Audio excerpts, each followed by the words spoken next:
RTV app వార్తల్ని క్షణాల్లో చదివే అవకాశం ఉంటుంది. ఒక న్యూస్ పేపర్, ఒక టెలివిజన్ ఛానల్ మీ చేతుల్లో ఎప్పుడూ ఉంటాయి.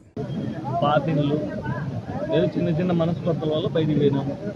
మామూలే, ఒకటే కుటుంబంలో అన్నదమ్ములమైనా కజిల్లలమైనా తండ్రి కొడుకులమైనా ఏదో ఒకటి ఉంటాయి. అదే కొన్ని కారణాల వల్ల నేను సొంతం ఇంకేం లేదు.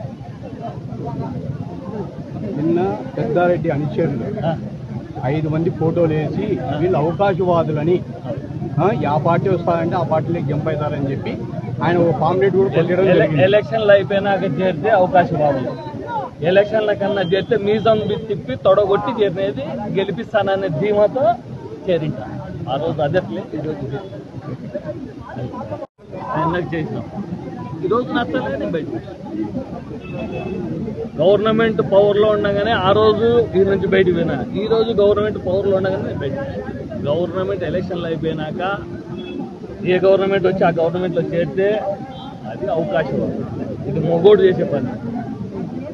ఇది మొగోడు మూతి మీద మీసం ఉండే మొగోడు చేసే పని. ఇది పార్టీలో చేరినా కూడా మళ్ళీ వైసీపీ జెండానే ఎగిరేస్తా అనేది ఒక ఆరోపణ. కాలం నిర్ణయిస్తుంది, కాలం నిర్ణయిస్తుంది,